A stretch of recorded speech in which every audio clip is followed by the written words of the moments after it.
The New York Giants loaded up on veterans for last year's offensive line, but did they really get the most out of that group? We'll take a look at that and a lot more coming your way next here on the Locked On Giants podcast.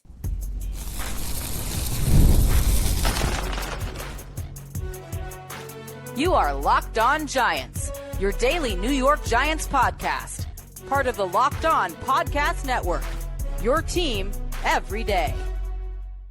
Hello, New York Giant fans, and welcome to another edition of the Locked On Giants podcast, part of the Locked On Podcast family, your team every day. I'm your host, Patricia Traina, credentialed member of the New York Giants media for Locked On, as well as for New York Giants on SI, which is where you can find all of my written work. And as always, we welcome on in our Blue Crew community members, our everydayers, our newcomers, and everybody in between. Thank you so much for spending part of your day with us here on the Locked On Giants podcast. And if you're making us your first listen of the day, we appreciate that. Thank you so much. All right, today's Locked On Giants podcast episode is brought to you by Game Time. Download the Game Time app, create an account, and use our promo code Locked On NFL to get $20 off your first purchase. Okay, I've got a fun show planned for you today. This one just absolutely blew my mind when I was doing this research for the show. Basically, we're going to start off by talking about the Giants' offensive line, which right now is a really big question mark for this team. You know, it just seems like every year the Giants' offensive line has been a question mark going into camp. And what we're going to do is we're going to take a look at last year's starting group. And apparently it's the group that they want to run it back with, and just how effective was that group really. So we'll take a look at that. And I'm going to tell you which offensive line combination was actually a little bit better when it came to pass protection. And I think this is going to blow your mind when you find out. So that'll be up first. Then in the second segment, we're going to take a look at a couple of overblown narratives from the offseason, just stories and opinions that a lot of people seem to have that aren't necessarily true or don't necessarily make sense. So we'll run through that. And then in segment 3, I am going to give you my pick for the most underrated player on the New York Giants. I went through the list. I found one guy who just his production and his contribution to the team was just kind of like, wow. It's like, it's no wonder why the team brought this guy on board and kept him. So I'm going to reveal who that is in segment 3. That's our schedule. Let's get into it. Okay, offensive line. All right. I don't need to tell you guys and gals that the Giants' offensive line for the last several years has just been a headache. All right. Now, last year, the Giants decided to bring in veterans to staff that offensive line. And the reason for that, it was quite simple. It was actually twofold. Number one, they wanted to put experience around Daniel Jones and what was basically going to be a make or break year for Jones, right? If Jones had struggled or, given where he was in his contract and the fact that the guaranteed money was running out, they wanted to know for sure if he was going to be the guy moving forward. But more importantly, the reason why the Giants brought in so much in terms of veteran experience is because, as I've been saying on this show, for I don't know how long, their cupboard was dry as far as quality youth that they were developing that could step in if there was an opening for whatever the reason, be it free agency or be it an injury. So the Giants had to go the veteran route. And it's interesting because the veteran route you would think would be the way to go. You're bringing in experience, you're letting those guys work together, and it would be all well and good. Well, guess what, folks? Not the case, as I found out doing my research. All right. So the starting line that played the first, I think it was like 5.5, 6 games last season, from left to right, we had Andrew Thomas at left tackle, John Runyon Jr. at left guard, John Michael Schmitz at center, Greg Van Roten at right guard, Jermaine Illuminor at right tackle. Now that group right there was supposedly being the key word, a better a better pass blocking group than run blocking. All right. So that was the feeling, they brought in guys who were maybe a little bit better on the pass blocking end because of what the Giants wanted to do with their offense. Well, folks, as it turned out, maybe that unit wasn't quite what they thought it was going to be in terms of pass blocking. And I'm going to give you some stats that I pulled from True Media. Okay, so that starting combination group in 6 games played allowed 14 sacks for a 6.0% rate, 86 pressures, which was 35.8% of the total pressures allowed. They they had an average time to throw for quarterbacks of 2.79 seconds, which wasn't too bad. I mean, anything above 2.5 is pretty good for an offensive line blocking, but it's up to the quarterback to get the ball out of his hand a lot quicker than 2.79 seconds. And here's the stunner, folks. That offensive line was blitzed 27.1% of the time. So you take that and you compare to, the sacks and the pressures allowed, not exactly a clean type of game from that group. Right now, how much of that was because in the summertime that group could not play together? That group also did not practice much together. That could have had something to do with it. How much of it was, the combination, how they had to jumble everything up? Because remember, initially the plan was for Jermaine Illuminor to play one of the guard spots. John Runyon Jr. was supposed to play right guard, I believe. Illuminor left guard. And then Evan Neal, they were counting on to play right tackle. Well, they couldn't do that because Evan Neal obviously last summer had the setback with his ankle surgery recovery and missed most of training camp. So that kind of, put the kibosh on that. So you could make the argument that the fact that they didn't have a whole lot of snaps together last summer, maybe that spilled into the start of the regular season, and maybe that's why these numbers were high. But you could also make the argument that maybe an upgrade is needed somewhere along the slide, whether it be at the guard position, which is where I think, the upgrade is where they're looking for, or someplace else. Now, here's what's really interesting that I found when I was looking at the different offensive line combinations and who, what they did in terms of pass blocking. The one combination that they put out there, and if you blinked, you probably missed this, but this was a legitimate combination. It was a lineup of Chris Manhertz, the tight end, playing left tackle, John Runyon Jr. at left guard, John Michael Schmitz at center, Greg Van Roten at right guard, Jermaine Illuminor at right tackle. All right. So that group only played 6 snaps, but you know what? They were flawless, didn't allow a single solitary pressure. Right. One of the few groups, I think the few groups that allowed zero pressure. So I thought that was kind of interesting. So the bottom line is offensive line for the Giants this summer.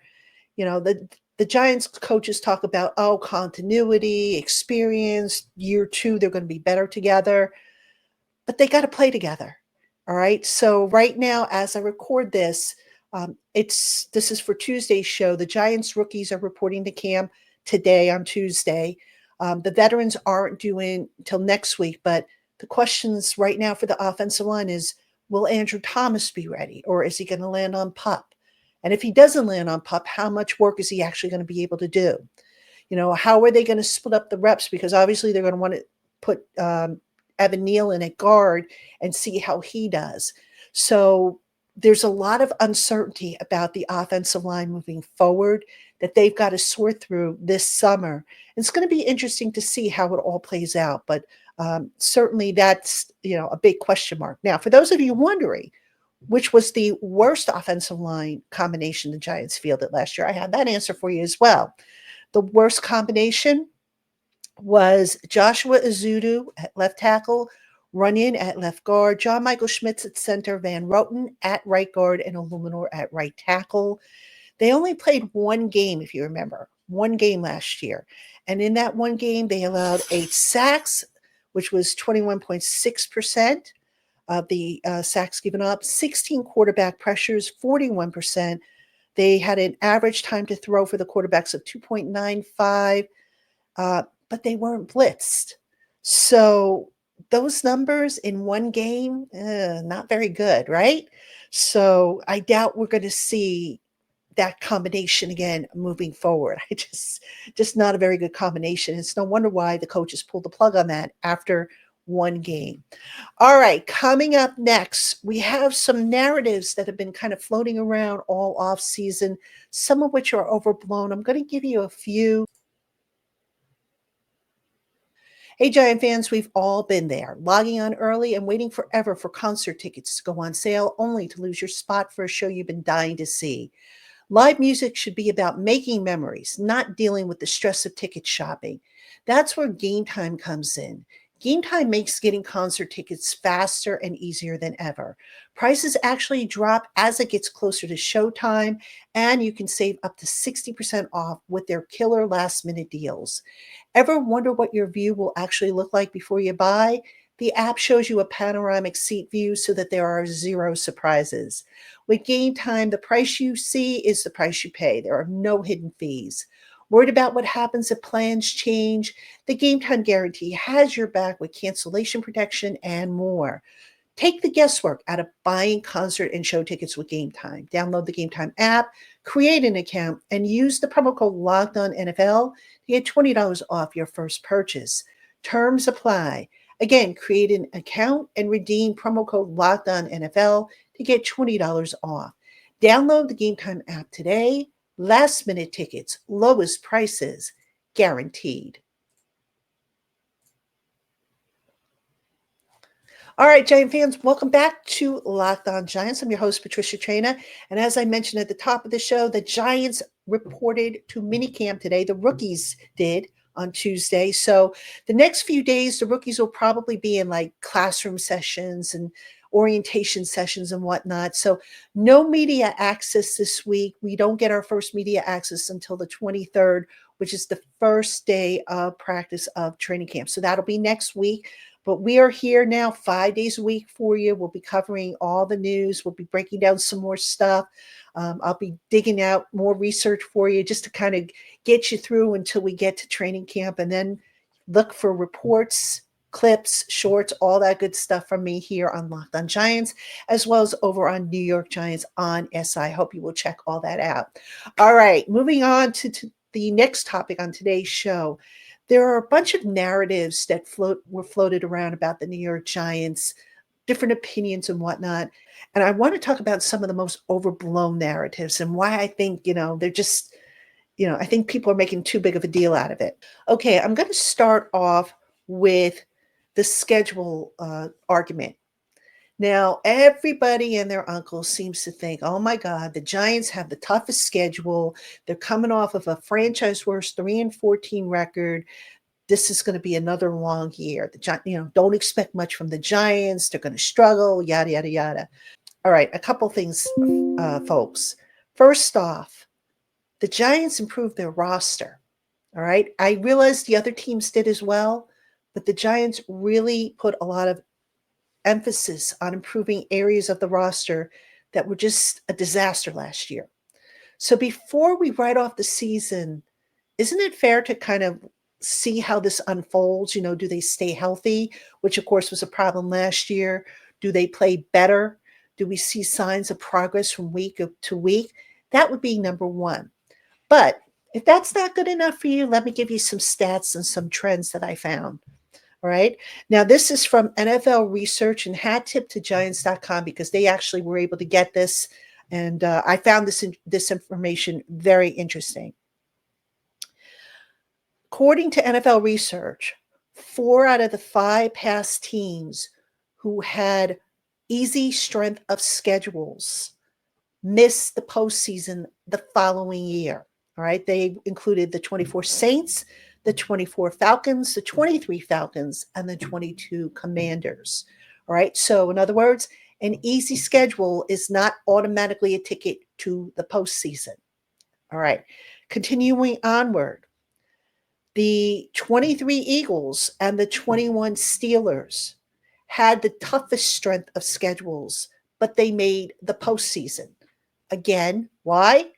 Roster, depth, execution, all the things that a football team needs to do to overcome schedule issues. Okay. Now, continuing on, at least one team won their division after missing the playoffs in the last 53 out of 55 seasons since the NFL AFL merger in 1970.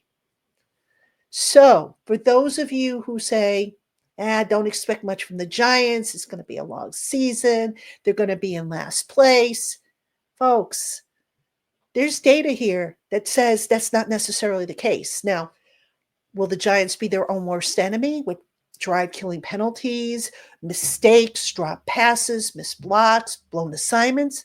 Sure, that could happen, but don't blame the schedule.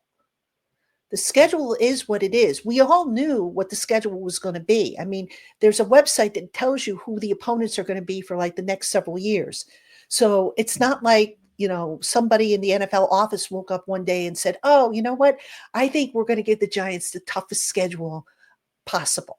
No, it's all going to depend basically on what the opponents do. That makes up the strength of schedule. But in all honesty, folks, and I've been saying this for a while now, the strength of schedule is probably one of the most overrated stats, overrated metrics, if you will, used in football. I mean, the only time it comes in handy is to break a tie. So, and again, you look at breaking a tie for the division, titles and stuff. Strength of schedule is down towards the bottom. So take that for what it's worth. But to say that the Giants just don't have a prayer, I think that's selling them short, to be honest with you. All right. So let's maybe ease up on that narrative till we see otherwise. All right. Another narrative that seems to be floating around. The Giants should trade Jameis Winston and put Jackson Dart as quarterback 2. No, absolutely not. Now, why do I say that? Because if you look at how the Giants set up their quarterback room, Russell Wilson is here on a 1-year deal.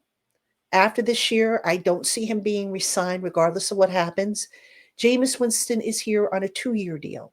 The idea is for him to be the backup to Wilson and eventually to Dart to establish continuity.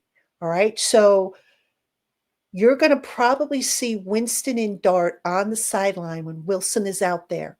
And the two of them are probably going to be listening on the radio. They're going to be talking to each other about what they see. Winston is going to be a really good mentor for Dart as he goes through this first year of his NFL career. Then come next year, when presumably Dart will be the quarterback 1 on this team, Winston will be quarterback 2, and Dart will have benefit of having the same voice alongside of him to help him with what he starts to see when he starts seeing, live reps. Now, is there a scenario where Dart will overtake Winston for the quarterback 2 spot on this team? I could see that later in the season. Absolutely. I've always said, and I believe this, there is no substitution for live reps. None. The Giants can't simulate live reps in practice. They can try, but the quarterback can't be hit. The quarterback can't be touched. The pass rush isn't quite what you would see in a live game. So at some point, and the Giants did this, remember, in 2004 with Eli Manning. They put him in mop-up roles and, towards the end of the game just to let him see things in real time at real speed. I think at some point the Giants are going to do that for Dart, and I think that's where it makes sense. So along that line, I'm going to say this because this is a related narrative. There are people who are saying, oh, just rip the bandage off, let Dart start. No. You want to make sure that the kid is ready, all right? Dart has come a long way over the course of the spring. We'll see how he is in the summertime, but there are still things in his game he needs to work out. And until he shows the coaches that he has worked out some of these bumps, if you will, in his game, he's not being put out there. Why would you want to put him out there and risk damaging his confidence or messing up his internal clock? I mean, if nothing else, didn't we all learn our lesson with Daniel Jones and how they rushed him out there? And then you can go back in history. Remember when, David Carr was the quarterback of the Houston Texans, and they put him out there right away, and he had a bad offensive line, granted, but basically he took a beating, and that affected his confidence. And but sticking with the Giants, you saw that with Daniel Jones too. There was a time when Daniel Jones was a gunslinger. He wasn't afraid to make throws. And I think because he was rushed out there, and there were things in his game that they figured, oh, you know what? Yeah, they're flaws. Yeah, we would like to, fix them, but we want to get him out there, and we want to, turn the chapter from the Eli Manning. It didn't work out. So I don't know about you, but I'm kind of hoping that Jackson Dart can be the starting quarterback of this team for the next decade plus. To have to go through this every single year and wonder, okay, do they have their guy? Do they not have their guy? I don't want to go through that. Do you? I mean, I admit it. I got spoiled by having Eli in there for 16 years. Never had to worry about him missing a game. Never had to worry about anything with him in there. And now all of a sudden, boom, we're we're going through a mini quarterback hell, if you will, with the Giants. So don't rush him. There's no rush to put Jackson Dart out there. Um, Let him learn. Let him acclimate. When he is ready, the coaches will know, Dart will know, and they will figure out the right time to put him in the lineup, depending on how the season is going and how everything else around them is going. But for now, just take it easy. There's no rush. Kid's not going anywhere. He's under contract for what, 4 years, plus they have the option year. So absolutely no reason to rush him out there.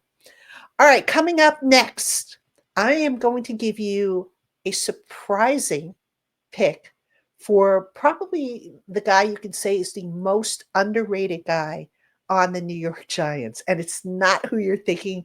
I guarantee you a lot of you are probably not going to get who I'm talking about. That's coming up right after this.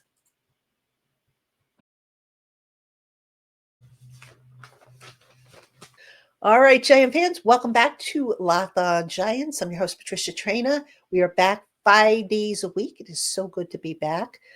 Training camp will be here for the veterans, the full team next week.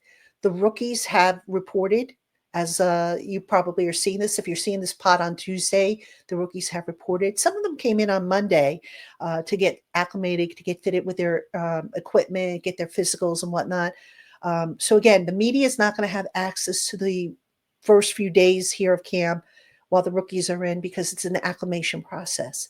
But we will have it soon enough. I can't wait. I cannot wait. I am so excited about this roster. Haven't felt this way in quite some time. But anyway, all right. Now, I mentioned that there is one player on the Giants that when I was doing my research for this show, I kept coming across his stats and I thought, wow, this guy was really underrated. And it's a guy that I don't think a lot of people, when I say who's the most underrated Giant on the team, I don't think a lot of people are going to name him. So I'll give you a hint. It is somebody from the offensive side of the ball. And just the versatility that this guy brought and the contributions that he made, both in terms of the rushing game and the passing game, certainly I think qualifies him for being probably the most underrated player on the team. All right, you give up who it is? You give up? All right, it is tight end Chris Manhertz. That's right, Chris Manhertz. I kind of gave you a little hint in the beginning of the show when I talked about how Manhertz played a little left tackle for the Giants in I think 6 snaps. But anyway, let me break down the data on Chris Manhertz and why I say he's underrated. Chris Manhertz, according to True Media and Pro Football Focus, played in 203 run blocking snaps last year and 80 pass blocker. He had a 72.4 pass blocking grade, according to Pro Football Focus, which was tied for 5th amongst tight ends who had a minimum of 275 blocking snaps. As a run blocker, Manhertz ranked 11th of that same sample size with a 63.8 grade. Now, I mentioned how he played a little bit of left tackle, and I went back and I looked up in his career. He's actually played a little bit of left tackle and right tackle in addition to being an inline tight end. So for the Giants last year, Manhertz played 8 snaps at tackle, 6 on the left side, 2 on the right side. Over his career, he has played 73 left tackle snaps and 37 right tackle snaps. Now, why do I mention that? Well, what's one of the most, if not the most important spots on the offensive line? The left tackle. And while we can sit here and we can say, let's hope that Andrew Thomas is not going to have to deal with any more injury issues.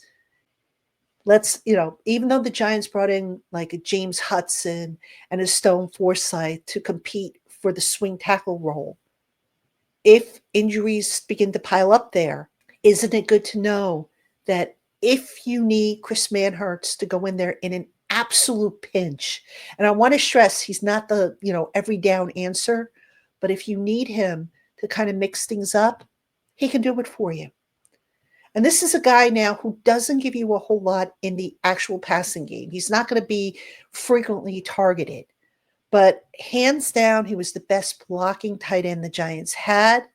He was underrated, played a little bit on the move, did so many things well. And I think, with the offensive line being what it is, to have a tight end who can go in there and, help push defenders out of the way and clear lanes and whatnot, that's kind of valuable.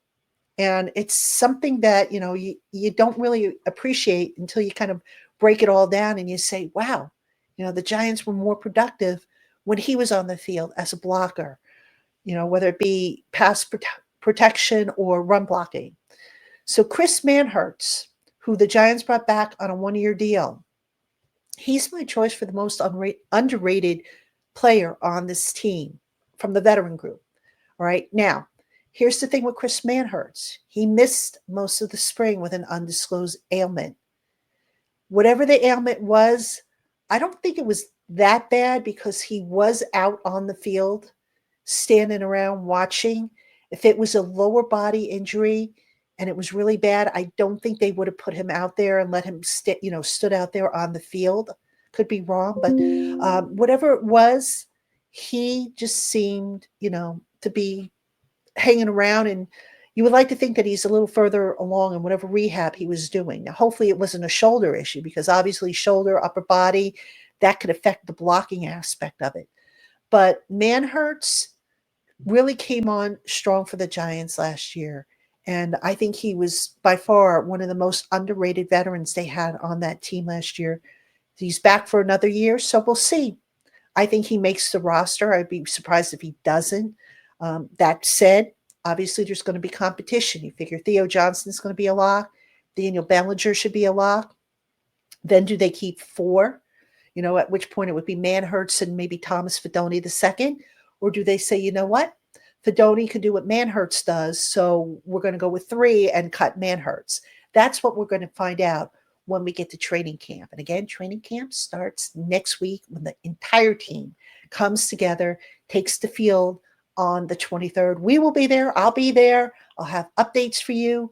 That's going to do it, though, for this edition of Locked On Giants. As always, Giant fans, thank you so much for tuning in and spending part of your day with us. Now, before we say goodbye, please note that the Locked On NFL Top 100 will be released on Wednesday, July 16th at 10 a.m. Eastern on Locked On Sports Today. The NFL Top 100 was voted on by the NFL hosts of Locked On, and there are some stunners on this list. Whew. So don't miss where your favorite players were ranked. Subscribe to Locked On Sports Today on YouTube or wherever you get your podcasts. And then be sure to check out the Locked On Giants podcast for my reaction to where the Giant players landed. All right, can't wait to bring you that show as well. Giant fans, thank you again for tuning in, and I will see you tomorrow.